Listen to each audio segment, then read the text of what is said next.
Muy buenos días, estimados alumnos. ¿Me captan bien en video, en audio? Buenos días, doctor. Buenos días. Ok. Se lo escucha. Muy bien, gracias. Muy buenos días. Nos encontramos nuevamente reunidos para proseguir el desarrollo de nuestro curso. Buenos días, ¿cómo se están integrando? Y seguimos el desarrollo de nuestro curso después de estos días que, bueno, no nos han afectado porque estamos nosotros conectados por vía virtual, vía remota, pero de todas maneras no dejamos de sentir las consecuencias personales, familiares, ¿no? De todos estos hechos que obedecen al desorden social producto de la inestabilidad política que vivimos. Y por supuesto que la universidad también se ha visto afectada porque hay cursos que han estado desarrollándose presencialmente o en forma semipresencial y evidentemente de lunes, martes han tenido que suspender sus actividades. El día de hoy se están reintegrando, pero no vemos por la situación ahorita la seguridad de que se pueda continuar en esa vía. Esperemos que eh, pueda retornar la calma y haya algún tipo de solución en esta situación que estamos pasando. Pues bien, entonces, la semana pasada nos quedamos, invertimos una buena cantidad de tiempo, pero fue necesaria para explicar, hacer la presentación del curso, explicar las reglas de juego, de cómo se va a llevar la asignatura. Creo que ha quedado claro, ¿no? Cómo se va a desarrollar el curso de medicina legal. Y pues bueno, eso restó un poco de tiempo para eh, abordar los temas teóricos asignados a la primera semana, que eran el desarrollo de la medicina legal y las ciencias forenses, ¿no? A nivel nacional, en el viejo mundo, que es la raíz, digamos, de muchas ciencias, muchas especialidades, muchas profesiones. Y también había, perdón, hay otro archivo que es el relacionado al tema de la historia de la medicina legal en el Perú. Esos temas, de todas maneras, en estos momentos, vamos a iniciar su complementación y todos los temas que están asignados de acuerdo a la semana correspondiente están registrados, están subidos al aula virtual. Por ejemplo, el tema que está cronogramado para desarrollarse el día de hoy es lo relacionado al certificado de defunción. Eso ya está subido solo virtual, así que ustedes lo descargan, lo leen de ahí, para que puedan, teniendo conocimiento ya del tema, hacer, digamos, de repente un poco más fácil la exposición, teniendo la premisa de que ustedes ya han leído, ¿no?, el tema en las diapositivas. Hay algunos complementos que se dan efectivamente, pero definitivamente teniéndolo ya y asegurando su previa revisión, el tema, digamos, puede ponerse un poco más viable en su exposición. Eh, si mal no recuerdo, nos quedamos en la diapositiva número 12 y estamos ya poniendo en pantalla el tema de la medicina legal, las ciencias forenses, y vámonos hasta la diapositiva 12, que era justamente, hemos expuesto hasta este momento de que la medicina legal ya no solamente era la única que tenía que ser requerida para aportar conocimientos y solucionar problemas relacionados a las demandas judiciales, a problemas planteados por el derecho, ¿no?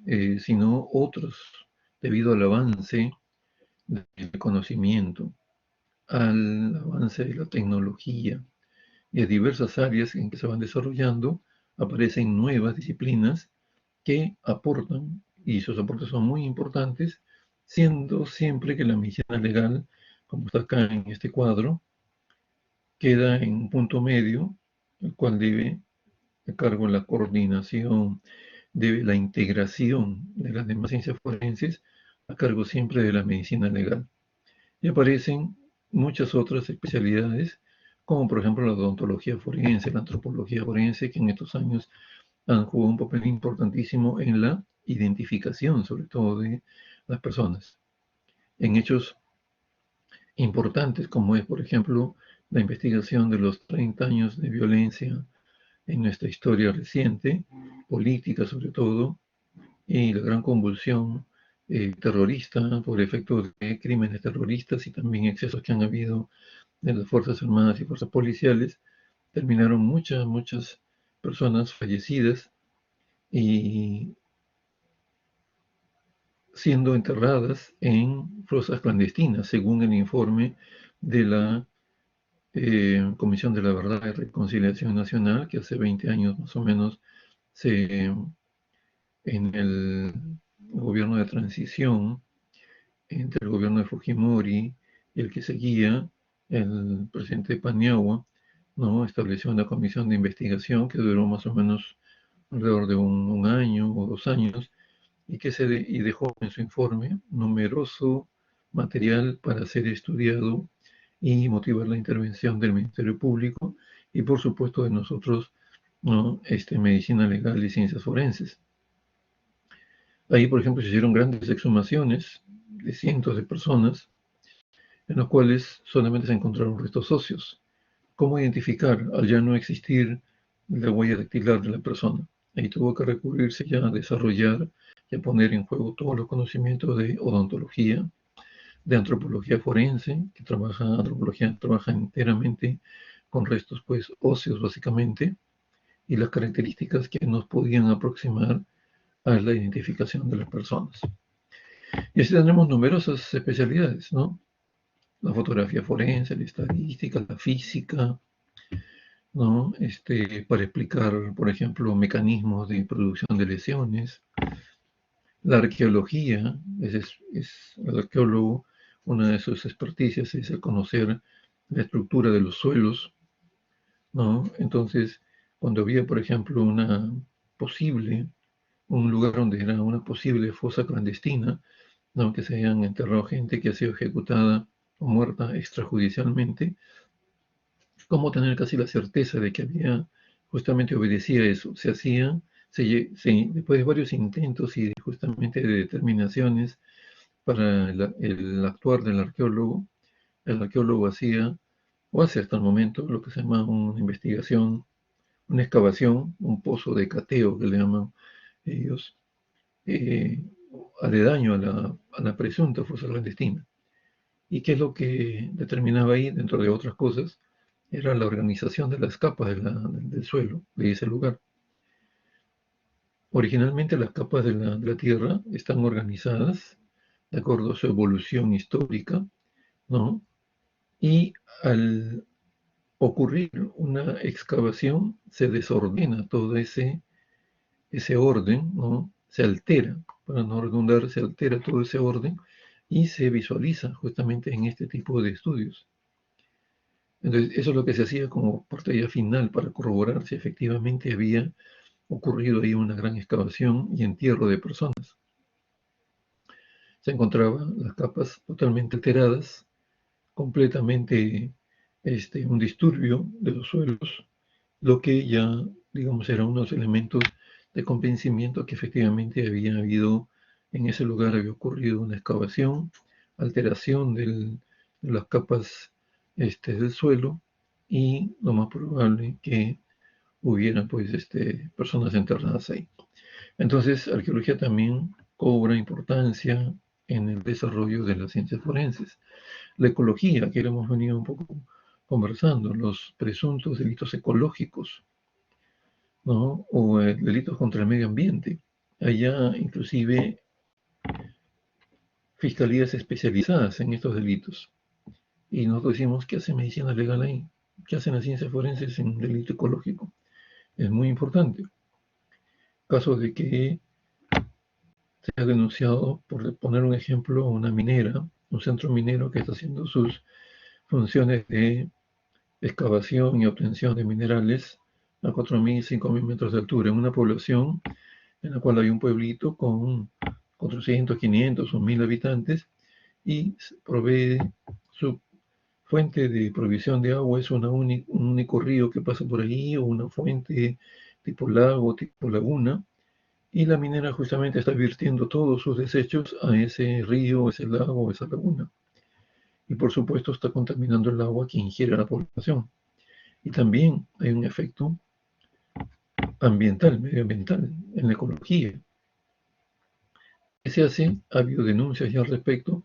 Se nombra un equipo a cargo de un médico legista y va también un toxicólogo, un biólogo y puede ir por ahí otro profesional que van enteramente a estudiar el caso. ¿El médico qué cosa hace? Tiene que estudiar a la población. Nosotros como médicos, en nuestros cursos de toxicología, farmacología, sabemos cuáles son los efectos de las sustancias tóxicas, de materiales, por ejemplo, como metales pesados, mercurio, plomo, etcétera.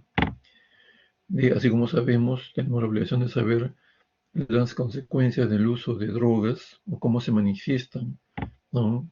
el uso de drogas, marihuana, cocaína, cuáles son sus efectos fisiológicos, fisiopatológicos, ¿no? Orgánicos, anatómicos. También de igual manera debemos tener conocimiento y cuáles son sobre todo sus repercusiones de estos metales pesados o sustancias tóxicas en el cuerpo. Entonces debemos estudiar a la población en general, a las madres gestantes, a los niños y demostrar que hay justamente producto de la ingesta de esta agua o de productos, por ejemplo, de vegetales contaminados, podemos, o de animales inclusive, que sirven para su manutención, podemos estar obteniendo algún tipo de patología. El químico, ¿qué cosa hace? Toma muestras del agua y va a catalogar técnica y científicamente y cuantitativamente la concentración de estos elementos tóxicos, que pueden estar en niveles letales. Como referencia tomamos lo manifestado por diversas instituciones, OMS, OPS, organismos internacionales que tienen ya tablas de consideración de concentración de estas sustancias tóxicas. Entonces, analizando todo esto, el biólogo, ¿qué cosa hace? Analiza la flora y fauna que está muriendo probablemente o siendo afectada. Todo esto se hace, se va plasmando los resultados en un expediente y se presenta a la fiscalía que ha requerido la asesoría de los especialistas forenses. Entonces, la fiscalía tiene ya un elemento técnico, científico, demostrable, verificable para denunciar esta minera o requerirle su inmediata corrección en el tratamiento de sus materiales tóxicos y materiales de desecho. Entonces, ¿y basado en qué? En conocimientos forenses.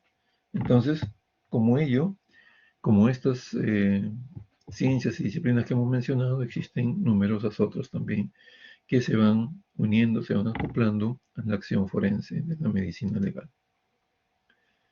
Nos lleva entonces esto a definir qué cosa es lo que es ciencias forenses.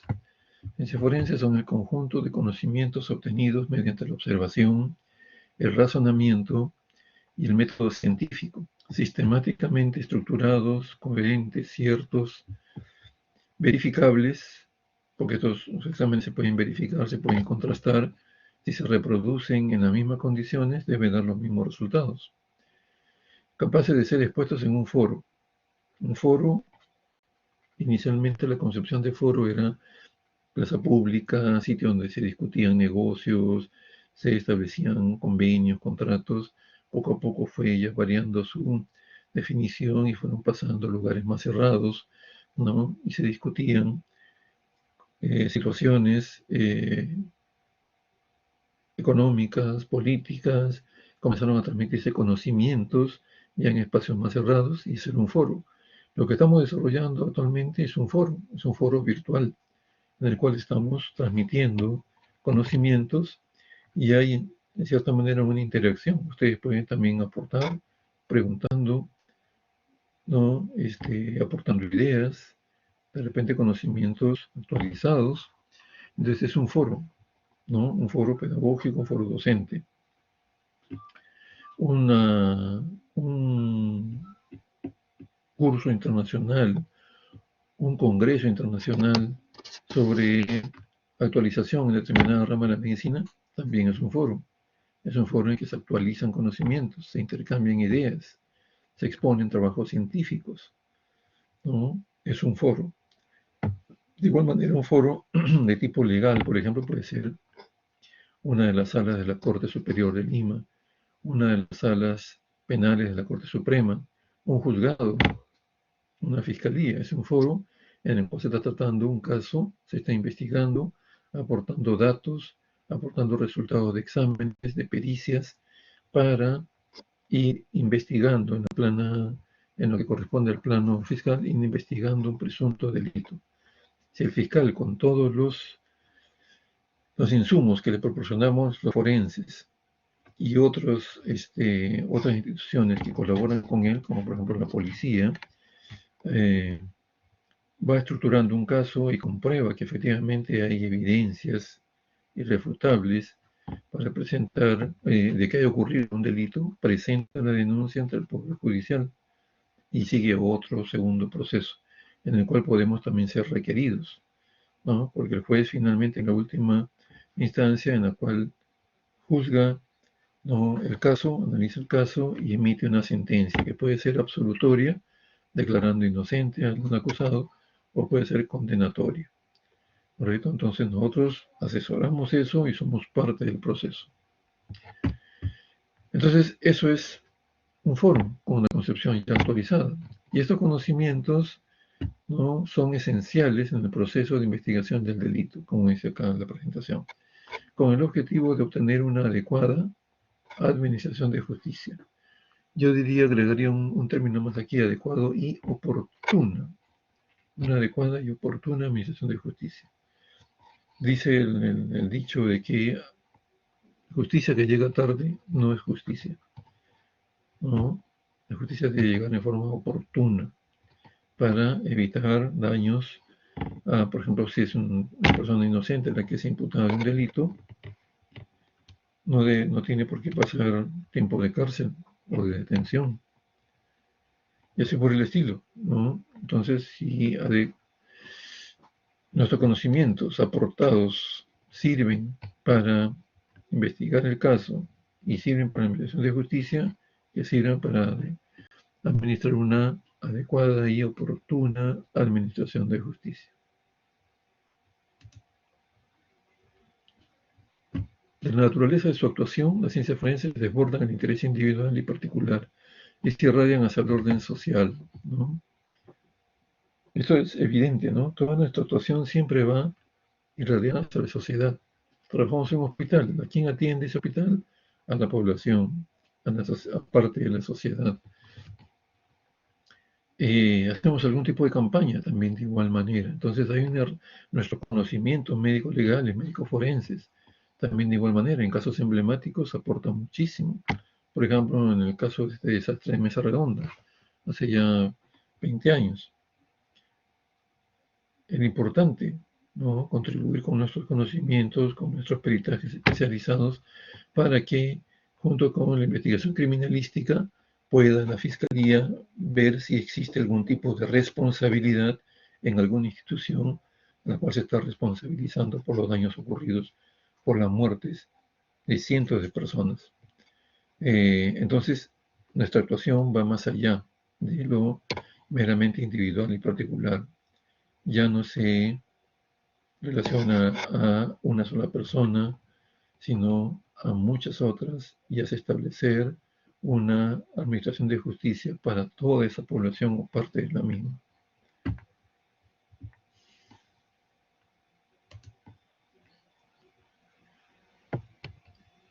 De la responsabilidad de sus actuaciones, el orden moral, el orden profesional es importante.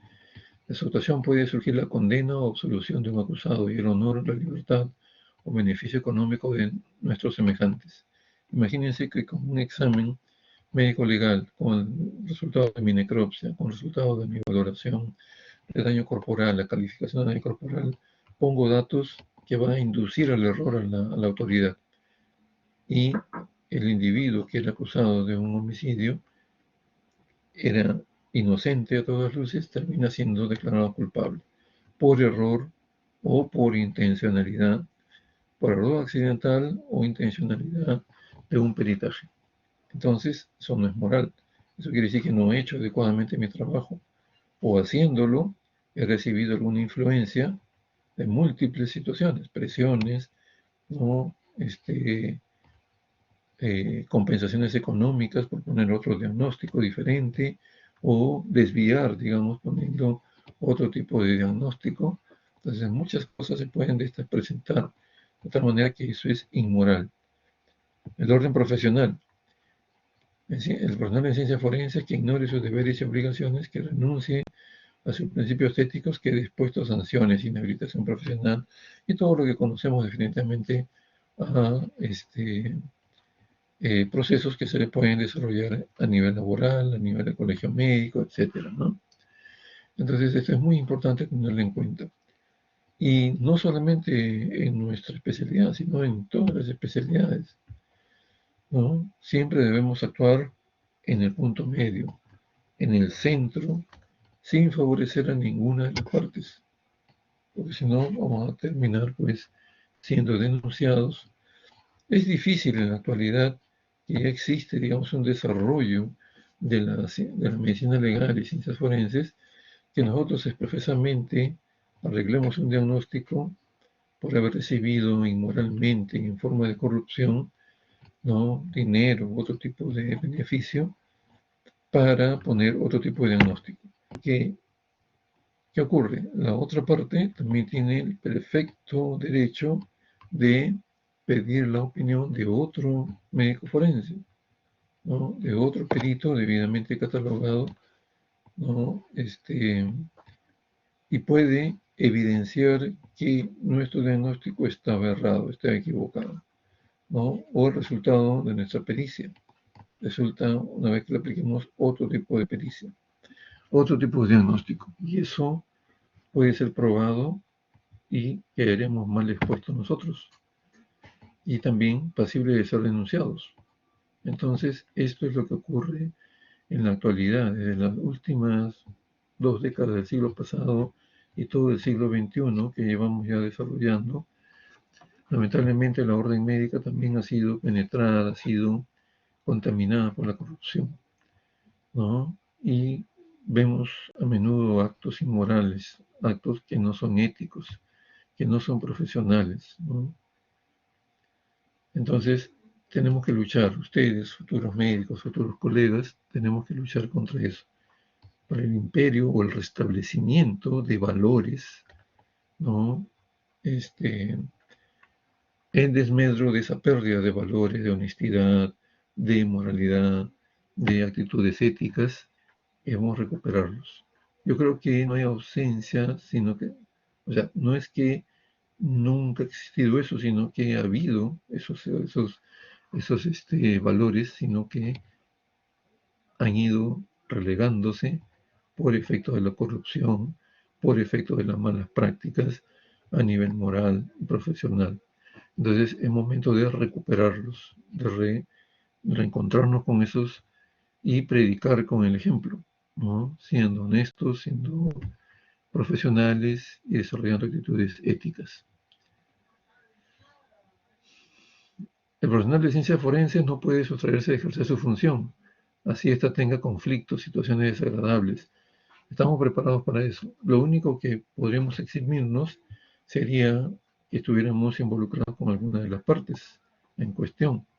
Ahí se deberíamos presentar la solicitud de eximirnos, pero si no es así, estamos en la obligación de aceptar el caso y seguir adelante.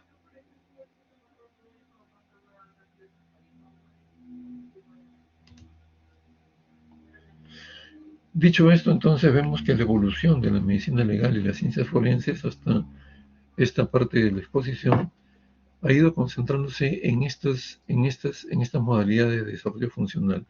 Entre el siglo XV y XVII era la actitud, una función de convencer a quienes, a las autoridades que iban a administrar justicia, convencer de que lo que decíamos nosotros como peritos, como especialistas, era la verdad. Pero eso no queda ahí, no era suficiente. Entre el siglo XVIII y XIX, el desarrollo funcional lleva a que las ciencias forenses y la medicina legal tienen que aportar pruebas. ¿Qué son las pruebas? Son elementos que encontramos en el transcurso de la investigación de un delito, de un posible delito. hablando de la escena donde se ejecutó ese delito, podemos encontrar elementos que nos van a servir para asociarlo, ¿no?, a un homicidio, asociarlo a un suicidio, asociarlo a un hecho accidental. Pues esas son las pruebas. Pero eso tampoco era suficiente. Entre el siglo XX ya, el desarrollo funcional de las ciencias forenses es dar evidencias.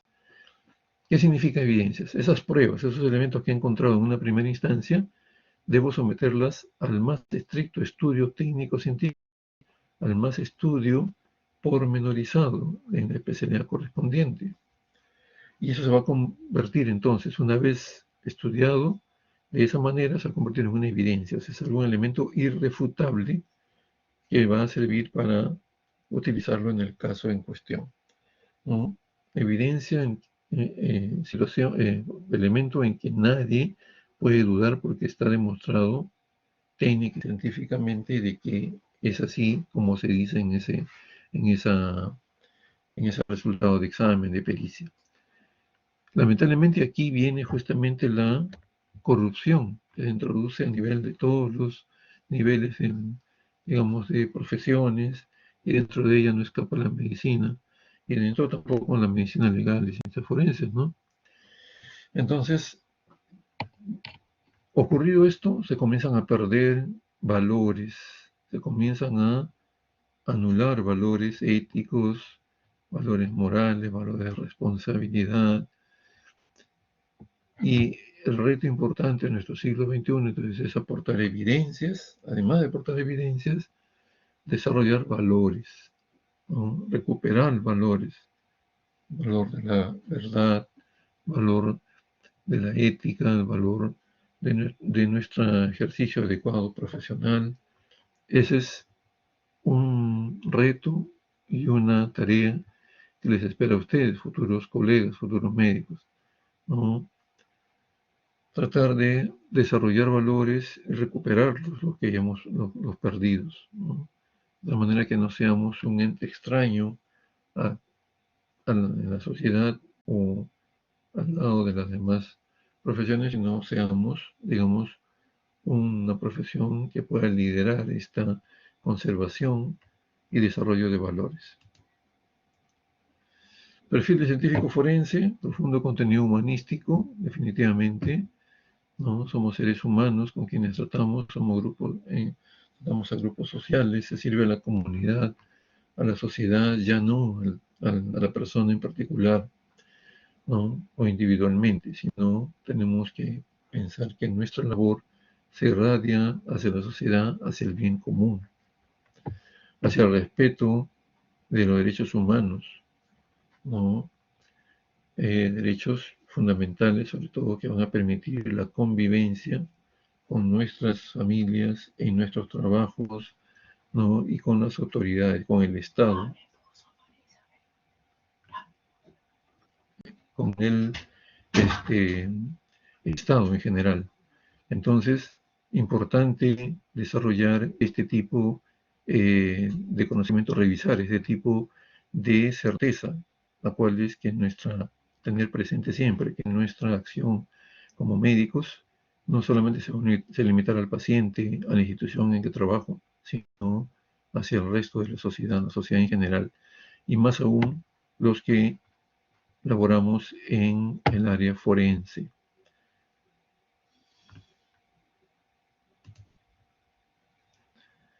La concepción de justicia, realizar las diferentes pericias en el campo de su competencia, las que constituyen el pilar fundamental en la investigación fiscal, con el propósito de contribuir a la adecuada administración de justicia.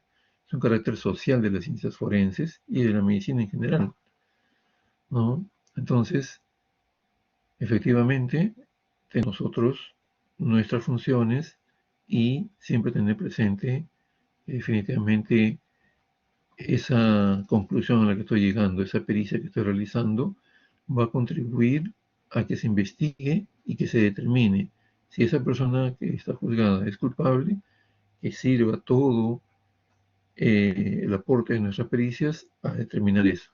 Si es inocente, también, ¿no? Claramente nuestra pericia debe ser usada para determinar la inocencia de la persona. Porque vamos a tener en cuenta, y más adelante lo vamos a redefinir o a, digamos, recordar, de que el fiscal, el juez o cualquier miembro de la Administración de Justicia no va a poder muchas veces emitir una sanción, un juicio, perdón, no va a poder emitir una sentencia o plantear una resolución si muchas veces el motivo del caso que se está llevando requiere la opinión especializada médico-legal o de alguna ciencia forense. No va a poder recurrir a otra persona sino nosotros.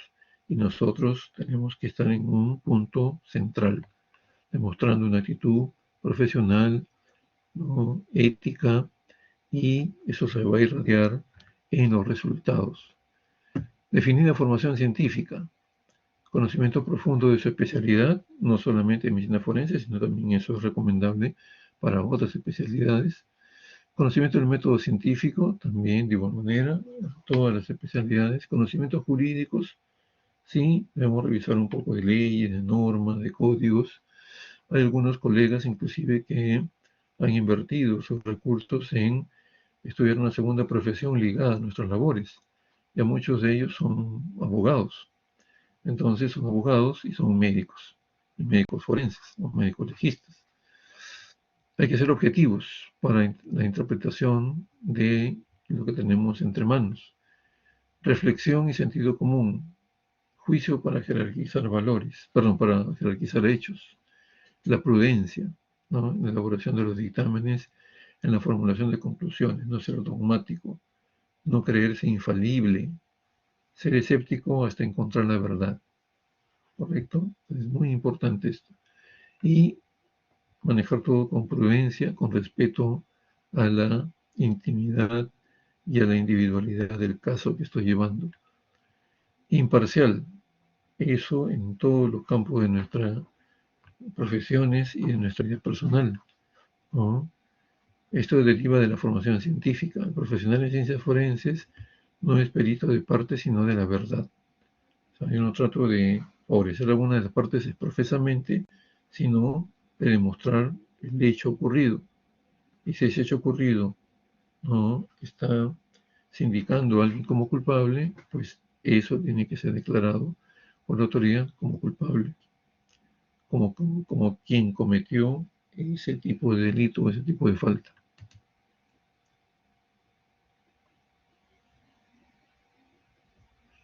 Trabajo, espíritu de trabajo en equipo, eso es lo que a veces nos falta, ¿no? Hacemos grupos, pero no equipos. El equipo debe tener un líder, alguien que pueda gestar, o sea, hacer una gestión en el grupo, equilibrar, y todos los componentes del equipo somos importantes.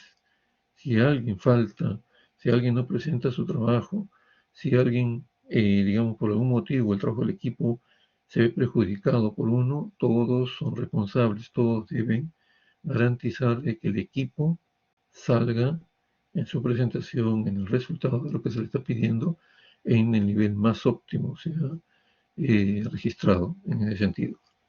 Entonces, por lo tanto, todos tenemos responsabilidad para que el trabajo que se nos ha encomendado salga de la mejor manera posible, salga en un nivel de excelencia totalmente reconocible por quienes nos han solicitado nuestra intervención. Comportamiento moral y ético a toda prueba, ya hemos hablado sobre esto, entonces vamos a pasar un poco. Y definitivamente entonces concluir de que definitivamente en los tiempos actuales necesitamos profesionales, médicos, nosotros, ustedes, futuros colegas, médicos probos, que dejen todo el esfuerzo, todo el conocimiento por el cual han sido formados como médicos, lo dejen a través de la acción dirigida al paciente, la acción dirigida a la solicitud de una autoridad de administración de justicia en el hecho concreto que va a ser estudiado. ¿Alguna precisión, alguna pregunta con respecto a esto?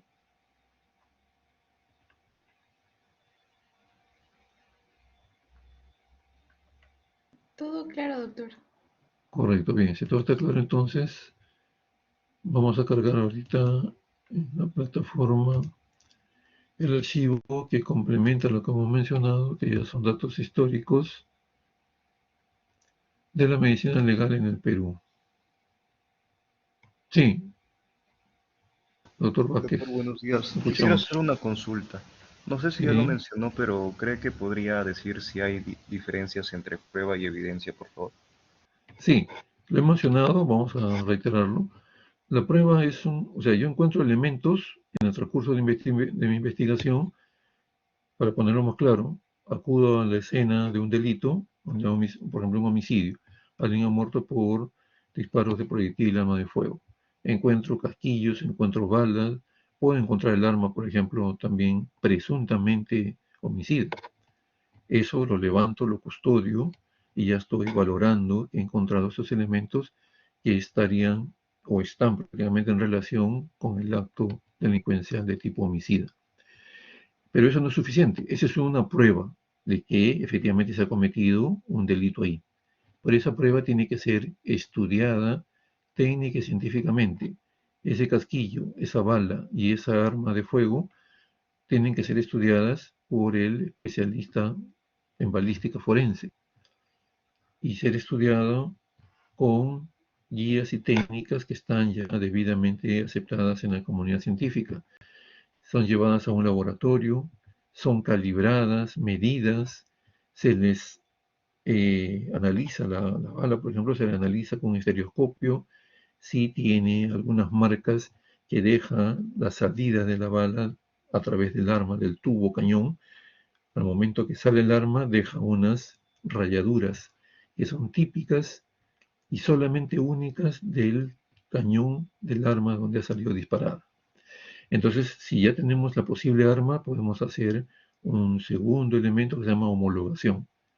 Hemos encontrado la bala, hemos dicho que efectivamente esta bala está en relación al homicidio, la hemos calibrado, importante saber el calibre de la bala.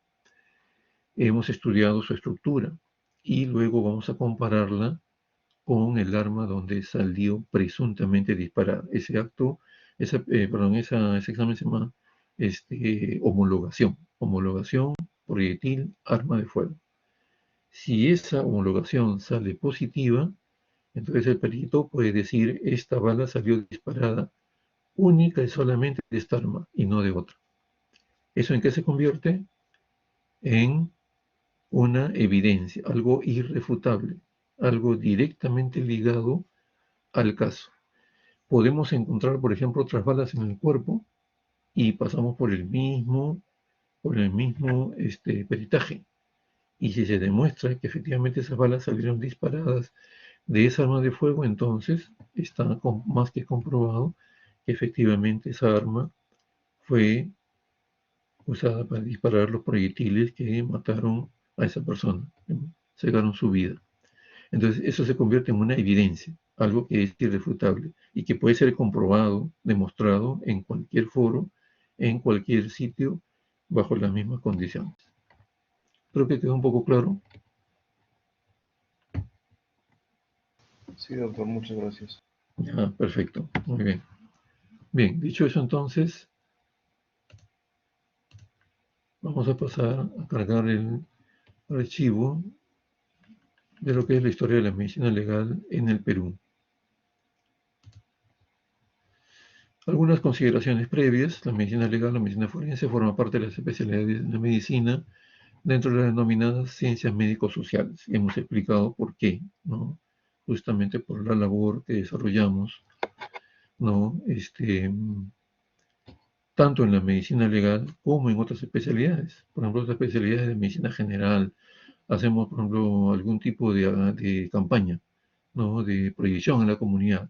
Eso es considerado como una actividad médico-social, ¿no? No nos quedamos enfrascados en nuestra posta, en nuestro hospital o en nuestro consultorio. Tenemos que irradiar nuestra función hacia la comunidad. Nuestra función como médicos forenses también, ¿no? Determinados casos emblemáticos, tenemos que en nuestra pericia ponerla a disposición para que se administre justicia. Eso que está dando una señal clara de que nuestra contribución es a nivel social, ¿no?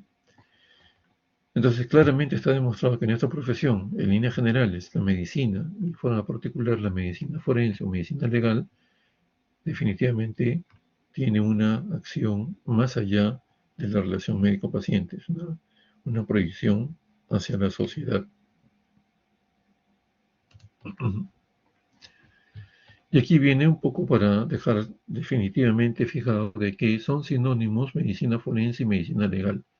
Pasó esto por una serie de estudios, inclusive un tiempo participó la Real Academia de la Lengua Española para decir justamente si era lo mismo decir medicina legal, medicina forense, los términos, y más adelante también igual vamos a encontrar aparentemente alguna contradicción en lo que es autopsia y necropsia.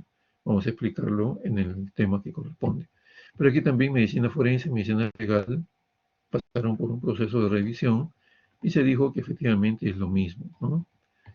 Medicina forense, ¿por qué? Porque nuestros conocimientos, los resultados de nuestros exámenes y pericias se exponen en un foro, ¿no? Medicina legal, de igual manera, la palabra legal significa estar asociados a una situación que está en relación con el derecho, con cuestiones planteadas por el derecho. Y la medicina forense es porque nuestros conocimientos los exponemos en un foro del tipo legal, claro, por ejemplo, en un juzgado. Se está llevando a cabo un juicio, ¿no? Un caso en que hay un acusado de un homicidio y por otro lado está la víctima y los familiares de la víctima, ¿correcto? Entonces se está discutiendo si el acusado del homicidio efectivamente es culpable o no. Él también tiene derecho a defenderse, tendrá su abogado y por parte de la parte civil, que se le llama, el fallecido, está la Fiscalía, el Ministerio Público y todos sus entes asesores, medicina legal, la policía, ¿no? Y diversas otras instituciones que pueden colaborar perfectamente con la investigación fiscal, ¿correcto? Entonces, eso es muy importante mencionarlo, ¿no? Eh, Si existe esto, entonces nuestros conocimientos especializados son expuestos en esa sala penal, en ese juzgado, son discutidos, son analizados, son explicados. Muchas veces tenemos que poner en lenguaje muy sencillo, ya que los abogados y fiscales no son médicos, no entienden a veces de palabras un poco técnicas que utilicemos, no tenemos que ponerlo en lenguaje completamente sencillo.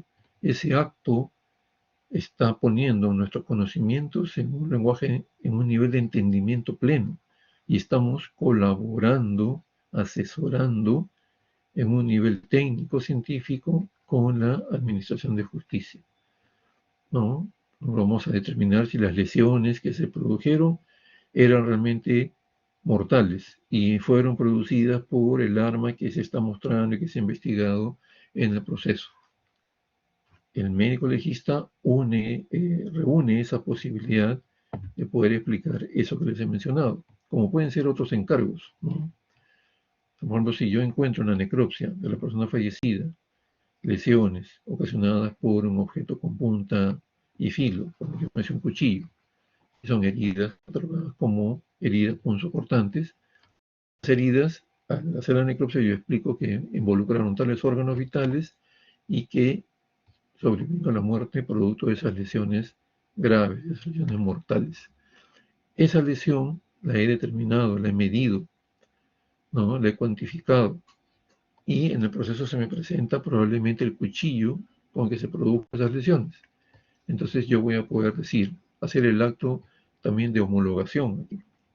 Si yo describo lesiones de tanto de largo por tantos centímetros de ancho, ¿no? Y el arma tiene medidas similares, lo que va a hacerme la pregunta del fiscal o probablemente el juez decir, según las lesiones que usted describió y este cuchillo como arma homicida que se le muestra pudo ser utilizada para producir esas lesiones, yo tengo que buscar entonces, leer el expediente, las medidas que he puesto, las medidas que se me informan del cuchillo y decir, sí, es lo más probable que esta arma haya sido utilizada para inferir estas lesiones. Se dan cuenta cómo estamos asesorando y dando, digamos, un soporte importantísimo. Otros profesionales no podrían dar ese tipo de emitir ese tipo de juicio, ¿no? Entonces, eso es muy importante. Entonces, de ahora en adelante sabemos que es perfectamente factible denominar medicina legal o medicina forense, porque son sinónimos. En última instancia, dice la presentación, el segundo párrafo, se considera el término patología forense, especialmente si se refiere a la labor tanatológica, dependiendo de los factores y la parte de la labor que se realiza. El patólogo forense es un médico especialista, patólogo, sino que está dedicado a dar soporte, ¿no? En este caso al área forense, y por ejemplo yo puedo enviar un fragmento de una de esas heridas que he descrito, o la lesión producida en tal órgano, y él lo va a estudiar hasta la última estructura de tipo microscópica. Entonces me va a decir si hay hemorragia en tal nivel, hay extravasación de vasos, hay infiltración de sangre en tal. Entonces es lo más probable que se establezca el nexo entre el elemento un soportante y las lesiones que han sido descritas. ¿Correcto? Entonces, eso es, digamos, hacer trabajo de equipo también. El médico tanatólogo hace la necropsia, envía muestras para que sean estudiadas por el patólogo, envía muestras por lo tipo fluido para ser estudiadas por el toxicólogo, por el biólogo, etcétera, ¿no? Entonces, eso es muy importante también tenerlo en cuenta. El campo de la medicina legal es sumamente amplio, abarcando no solamente el conocimiento de la medicina general, sino también los conocimientos de las ciencias biológicas, ¿no? La medicina legal es considerada por muchos autores como la ciencia madre de las ciencias forenses, de la que tuvo siempre a cargo la coordinación, el apoyo, la asesoría de elementos de tipo médico-legal requeridos por las diversas autoridades. Pero hemos dicho que con el pasar del tiempo, la aparición de la tecnología, de equipos, esta, digamos, responsabilidad fue ampliándose hacia otras áreas, hacia otras profesiones, ¿no?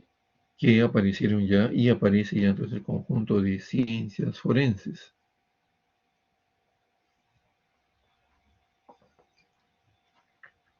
Dentro de las cuales, una de las cuales es la medicina legal o medicina forense. La criminalística es una ciencia forense también. La odontología forense, la biología forense, todas ellas son áreas o ciencias, ¿no? O disciplinas que se incorporan al requerimiento de la investigación de un presunto delito, se incorporan al requerimiento de la autoridad para investigar un delito y aportan lo mejor de sus conocimientos.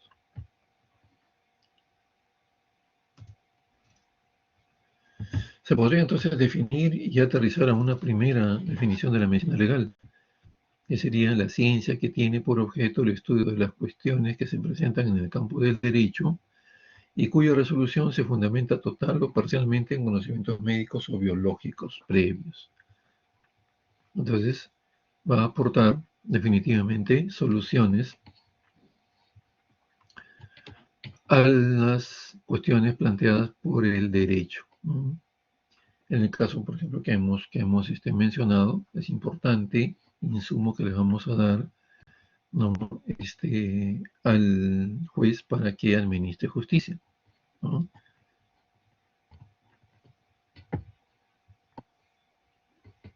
Entonces, además de estudiar estas cuestiones planteadas por el derecho, vamos a hacer un peritaje, una revisión, y vamos a terminar con un diagnóstico, con unas conclusiones.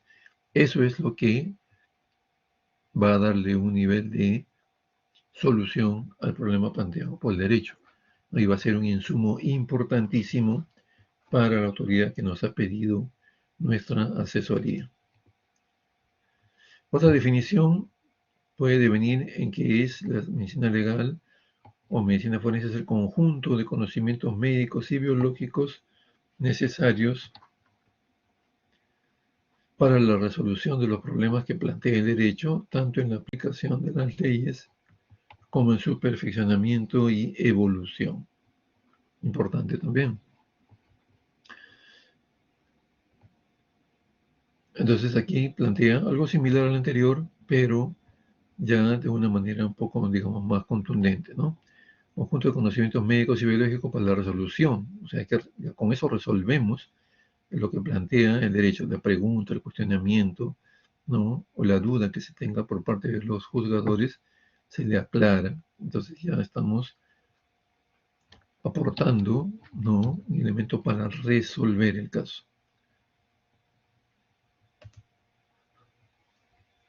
Estas definiciones nos centran entonces en que el concepto de la medicina legal tiene un carácter de ciencia auxiliar o asesora del derecho. Yo preferiría este término de asesora del derecho, siendo la labor importantísima, necesaria e insustituible. ¿Qué quiere decir esto? Que no pueden sustituirnos por otro profesional, no pueden pedir opinión a un ingeniero o un arquitecto sobre cuestiones médicas. Y específicamente la medicina ligada al problema planteado en el derecho, o sea, el médico legista no puede sustituirlo.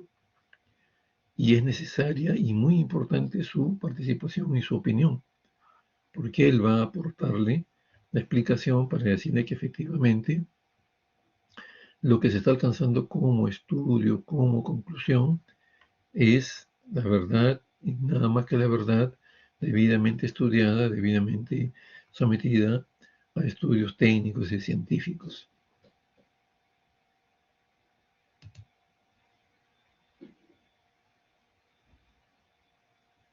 Bien.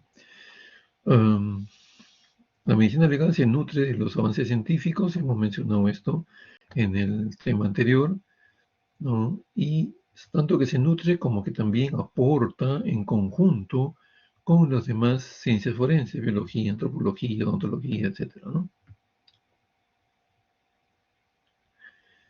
Haciéndolo cada vez más útil y relevante en la administración de justicia. Eso está ya sin motivación de duda, ¿no? Es un gran aporte que hacemos nosotros a la administración de justicia.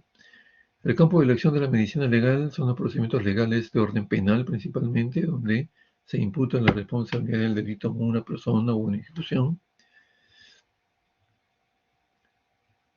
Luego está el orden civil, ¿no?, donde muchas veces se establece paralelamente a la responsabilidad penal, o sea, la posibilidad que se vaya a una pena privativa de la libertad de una persona, también tiene que pagar una reparación civil, ¿no?, o una indemnización.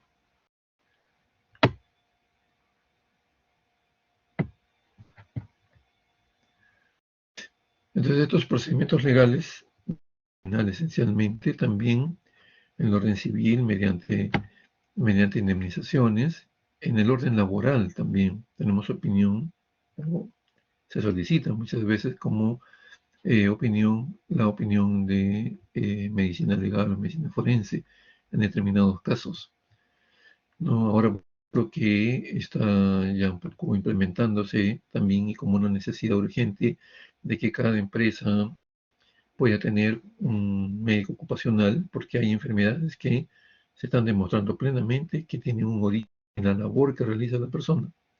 Y eso muchas veces confiere lesiones que dejan discapacidad o muchas veces muerte por diversas circunstancias que hay que también investigarlas. Entonces también hay casos en el área laboral que requieren nuestra intervención. Administrativos y de otra índole. O sea, siempre somos requeridos en todo nivel para dar nuestra opinión médico-legal.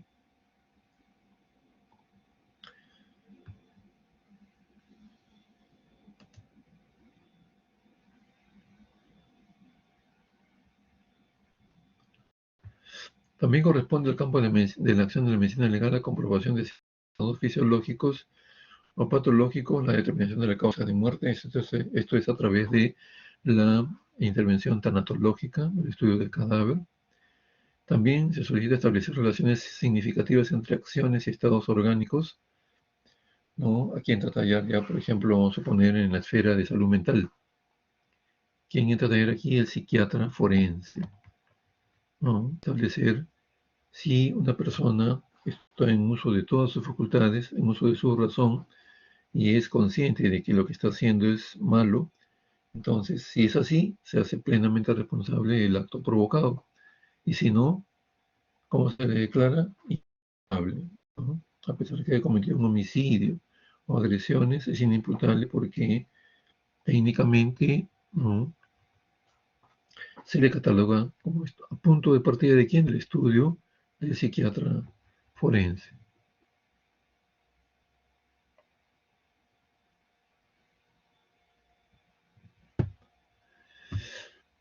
De igual manera, opinamos sobre estados orgánicos, cronología de procesos biológicos en las personas vivas, la evolución, como digo ahí. Eso se nota más, por ejemplo, acá en Lima, ¿no?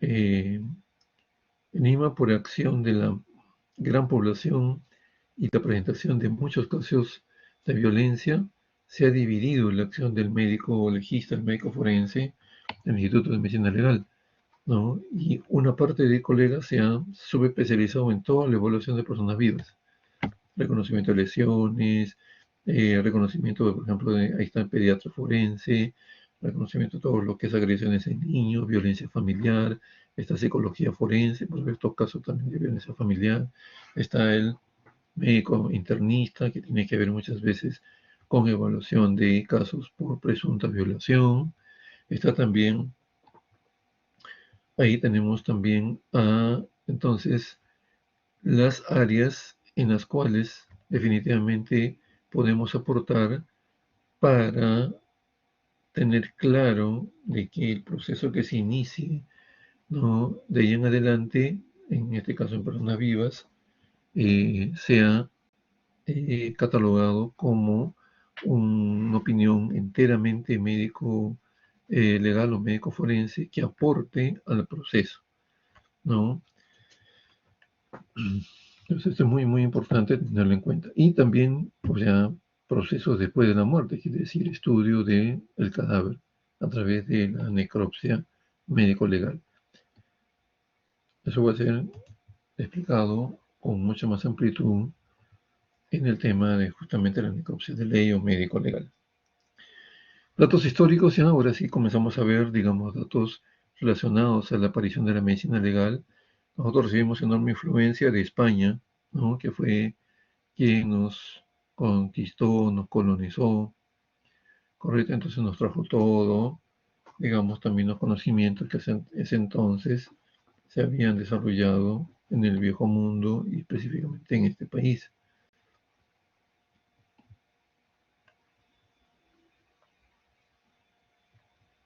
Entonces, en el Perú, en las primeras referencias certeras de la actividad médico-legal datan de mediados del siglo XIX, época en que estas labores eran realizadas por los denominados médicos de la policía. Teniendo en cuenta que era poca población a nivel de Perú y también a nivel de Lima muy poca población, se admitieron médicos en la policía y como había hechos también de poca, esto, hechos de poca repercusión violenta o traumática, entonces alcanzaba un poco para poder, la actividad de los médicos de la policía alcanzaba para poder asistir y coberturar este tipo de situaciones, ¿no? Eran profesionales ligados a los institutos armados y a la policía de aquel entonces y hacían esta labor médico-forense. Posteriormente aparecieron los denominados médicos titulares para cumplir funciones médico-legales en una población en que no existían médicos de la policía. Es decir, como ahora, ¿no? Tenemos la plena conciencia de que faltan, digamos, especialistas en medicina legal, pero lamentablemente no se puede coberturar la demanda por múltiples factores. Uno de ellos es que solamente en la actualidad una sola universidad, que es San Marcos, está formando, ¿no? Escolarizada, de forma escolarizada, especialistas en medicina legal. ¿Cuántas plazas hay? 6 plazas, 7 plazas a lo más de médicos para médicos legistas. Entonces, es insuficiente para cubrir las necesidades de cubrir las necesidades a nivel nacional para cubrir la cantidad de lugares en que deberíamos estar. Estamos en provincias, en casi todas las provincias, pero lo que nos falta en nuestro plan es llegar a los distritos. Pero lamentablemente hay una serie de factores pues, que no contribuyen a eso. ¿no? Entonces, eso es muy importante tenerlo en cuenta. Entonces, como definitivamente no existía en esa época la cantidad suficiente de médicos de la policía, se incrementan otros médicos a los que se le denomina médicos titulares y comienza a destacárseles para que cubran esos requerimientos médicos legales, ¿no?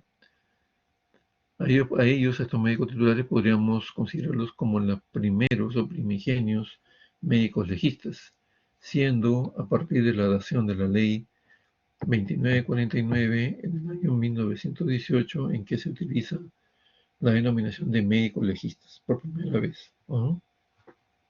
Importante este dato. Entonces, como vemos, siempre estamos en expansión demográfica, hay más población, en esa época mucho más todavía, el crecimiento poblacional, no hay abasto de médicos, mucho menos médicos dedicados a la actividad forense o actividad legal.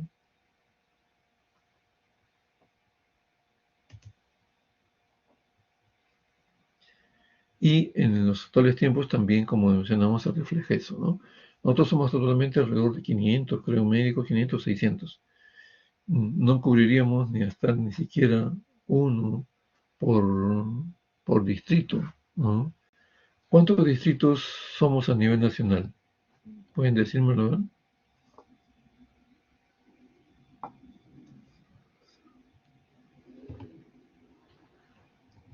¿Cuántos médicos legistas necesitaríamos para poder cubrir esas necesidades? Así como sabemos que hay deficiencia de médicos en sus diversas especialidades también, ¿no? Por ejemplo, la pandemia nos ha denudado la falencia de nuestro sistema de salud.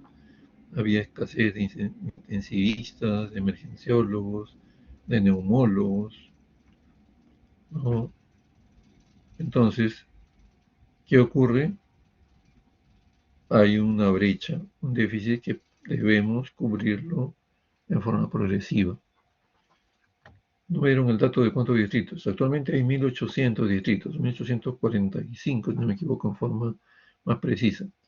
Imagínense, somos la tercera de médicos legistas a nivel nacional.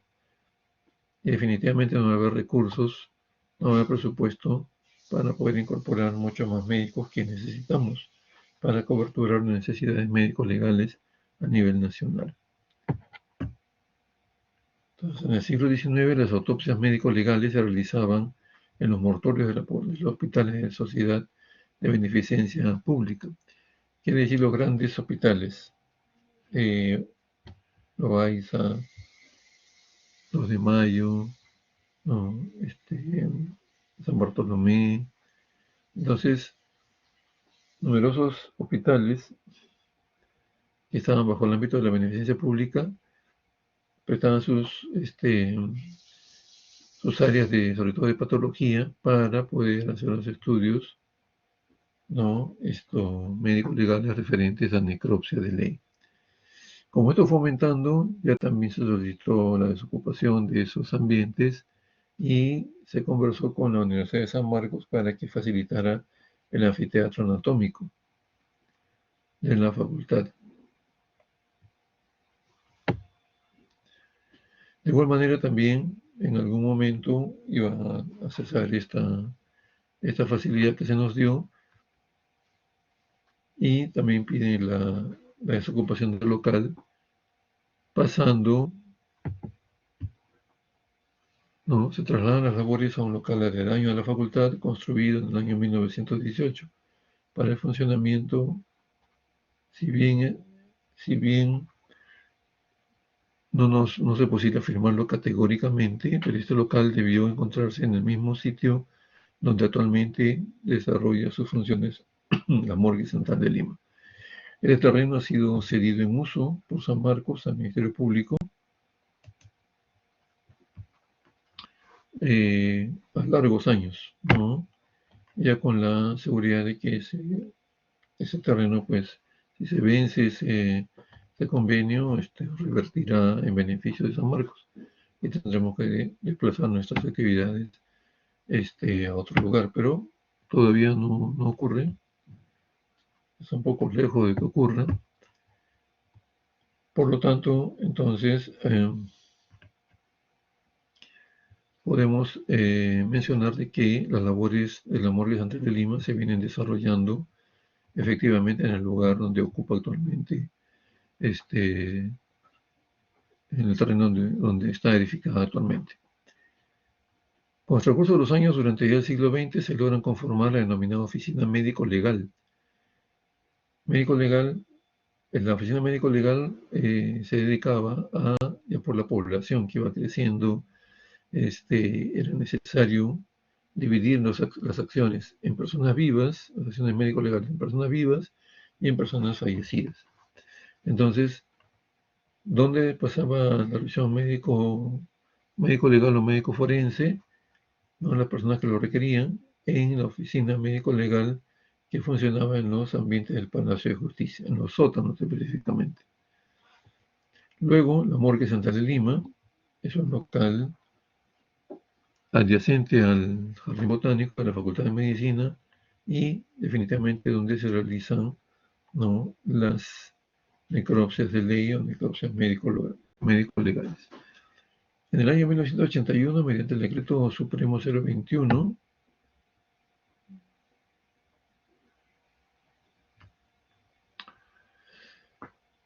luego también entonces son comprendidas tanto la Oficina Médico-Legal como la Morgue Central de Lima mediante ese decreto en la Dirección Médico-Legal y Necropsias, dependiendo de la Dirección General de Justicia del Ministerio de Justicia. O sea, hasta ese entonces estaba perteneciendo al sector justicia.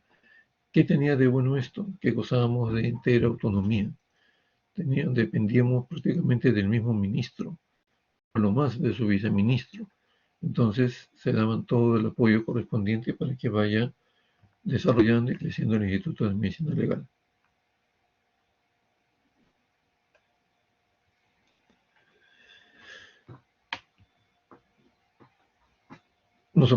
Se nos apoyaba en este sentido, en darnos autonomía, y comenzó un poco a desarrollarse el instituto dentro de este ámbito del sector justicia.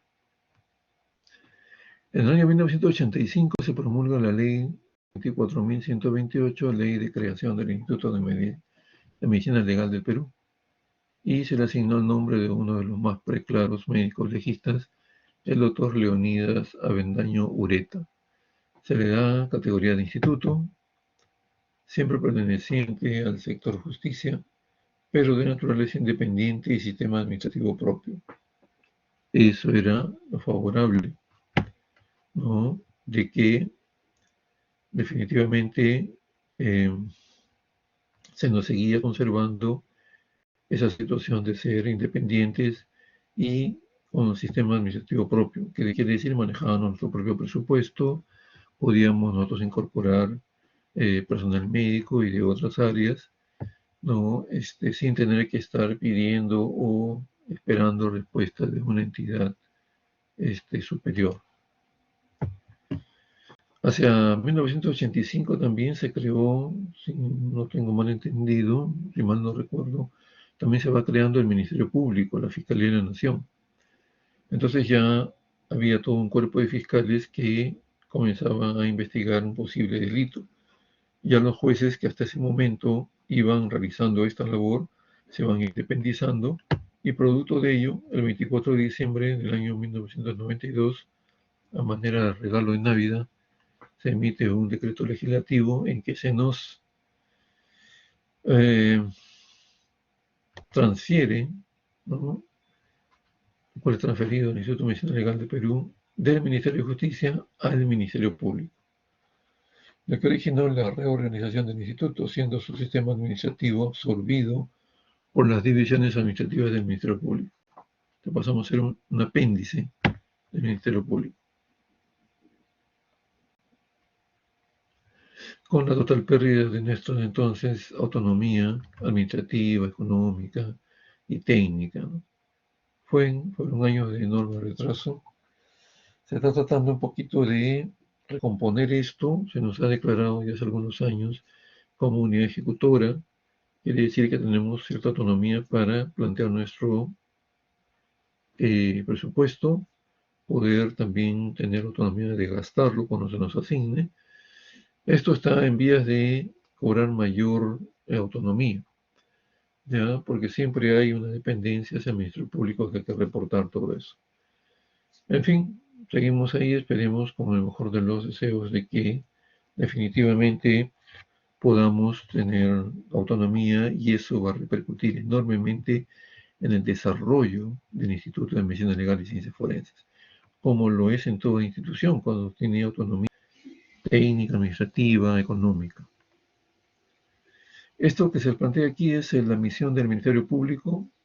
Puede tener algún cambio en la actualidad, porque esto realmente es algún tiempo que se planteó aquí, pero es un organismo constitucionalmente autónomo que está al servicio de la sociedad y de la administración de justicia, defiende la legalidad, los intereses públicos, la independencia de los órganos jurisdiccionales y la recta administración de justicia.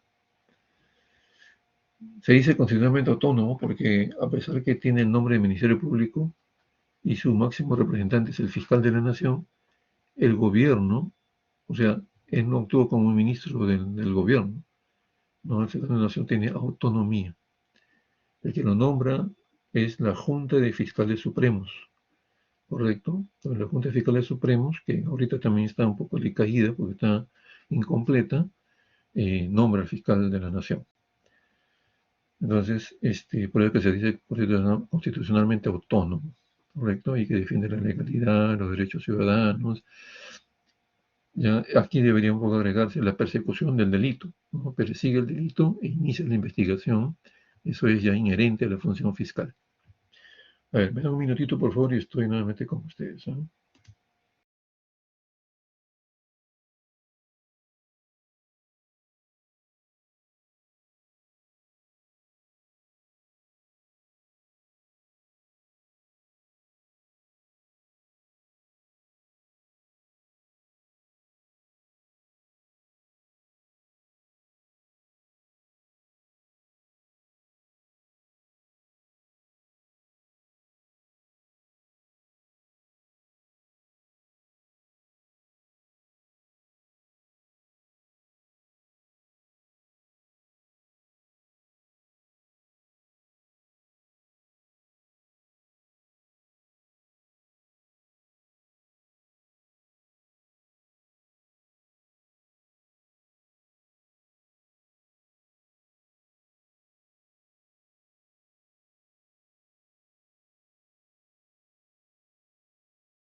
Muy bien, gracias por la espera. Entonces, tenemos esta entonces la denominación de la misión del Ministerio Público. De igual manera se expone la misión del Instituto de Medicina Legal.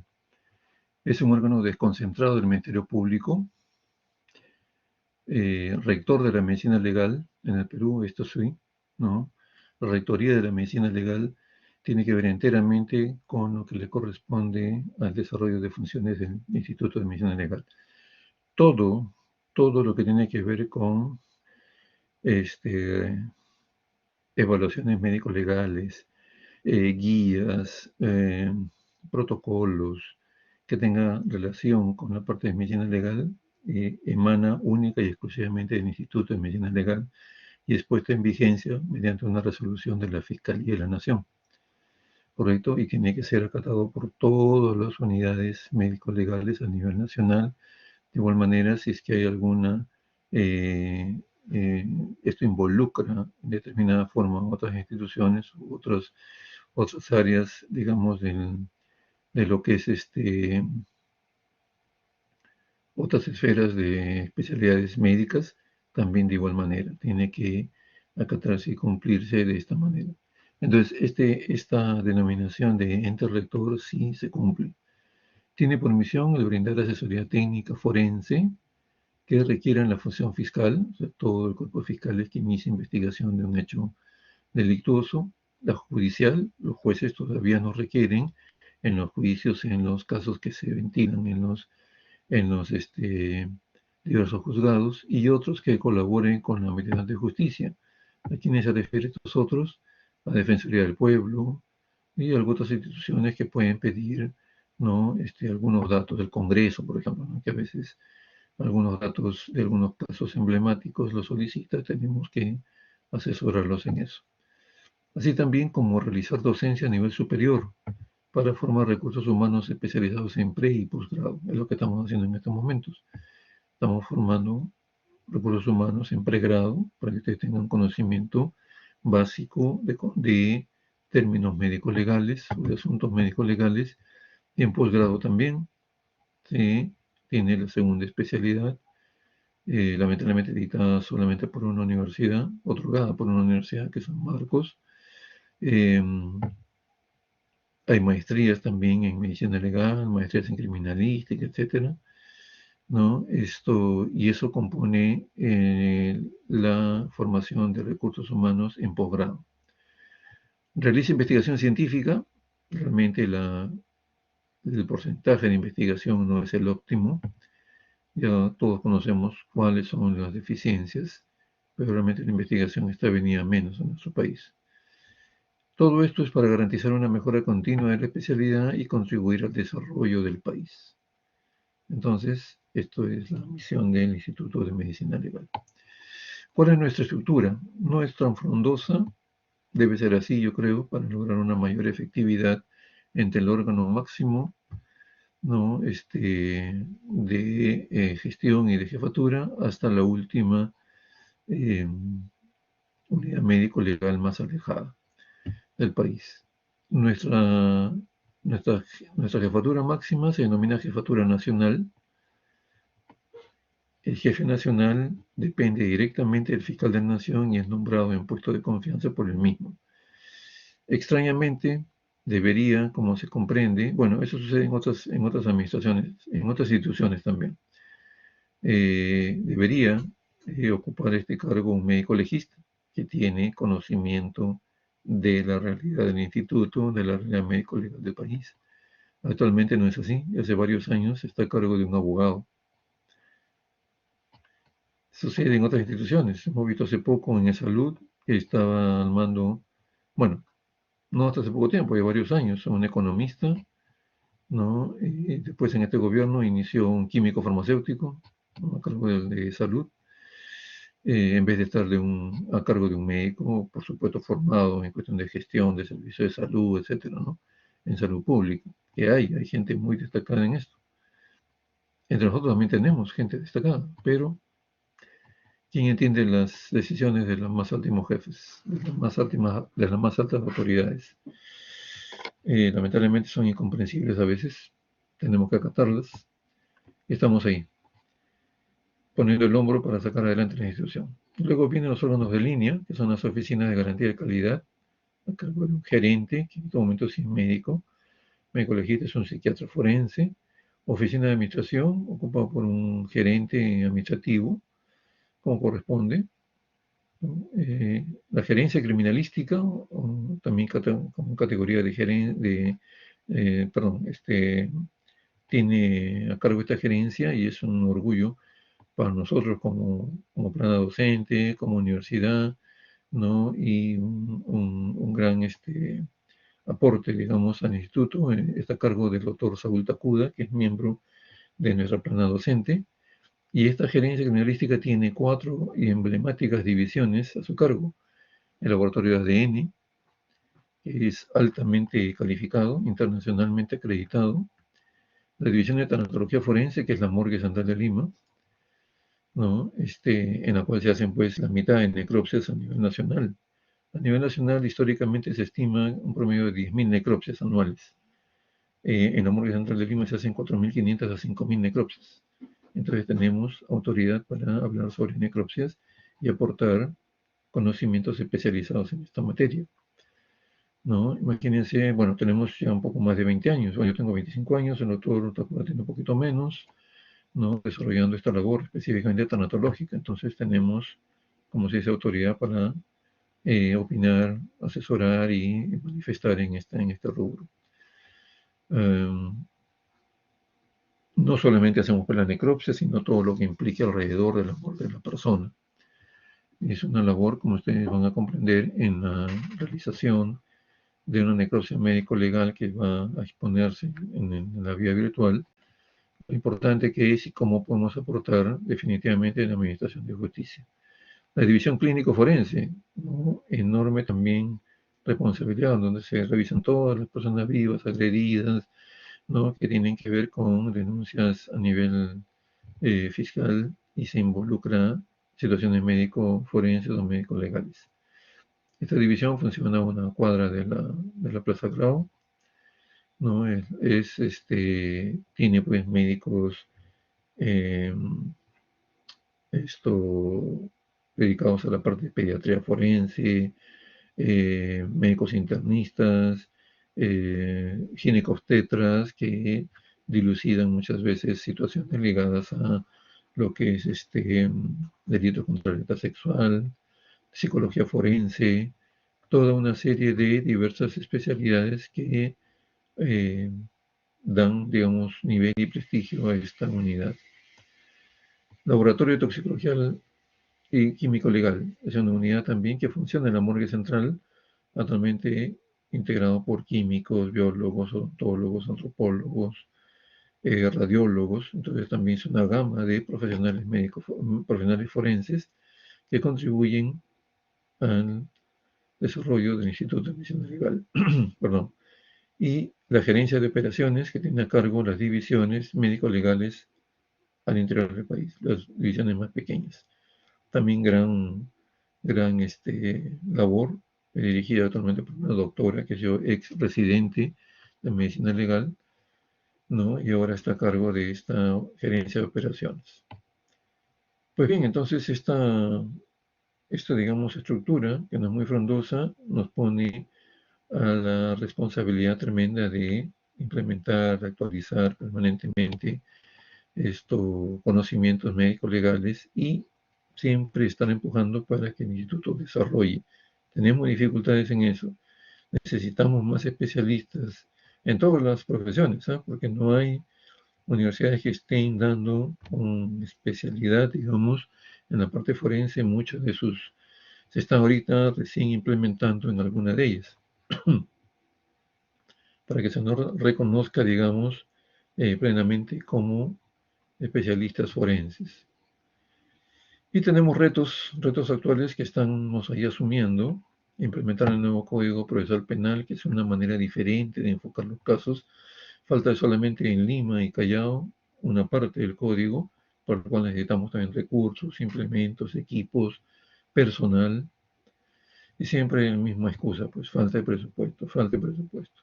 Temas sobre derechos humanos, terminar con ese encargo que nos ha dejado la Comisión de la Verdad, temas sobre ecología y medio ambiente, necesitamos también más personal especializado en esto. Desarrollo de nuevas tecnologías, nuevo software. Tenemos que estar a la vanguardia del avance tecnológico, porque como hemos reflexionado en algún momento en el curso, la delincuencia y la parte sombría de las personas que actúan al margen de la ley también avanza y se tecnifica, ¿no? Se desarrolla sus métodos científicos y técnicos, tienen tecnología al alcance de ellos. Entonces nosotros, nuestra obligación es estar un paso adelante para poder combatirlo, si no, vamos a perder la guerra o las batallas que día a día enfrentamos. Y finalmente el reto de convertirnos pues, en un auténtico instituto de medicina legal y ciencias forenses, a la par de algunos institutos, latinoamericanos, Instituto de Colombia, Instituto Argentino, de Brasil, y por qué no definitivamente de otros países ya desarrollados. Siempre debemos mirar con anhelo al mayor nivel. Es responsabilidad plena de nosotros y esperemos que nuestras autoridades nos presten el apoyo. Bien, con esto hemos finalizado este segundo tema. Queda pendiente el tema programado para el día de hoy. Lo seguimos un poquito postergando para la siguiente semana hasta ya tener al día todos los temas. Pero eso es el objetivo, no dejar ni un solo bache, ni un solo vacío en el desarrollo de los temas de teoría. ¿Alguna pregunta, alguna interrogante que tengan?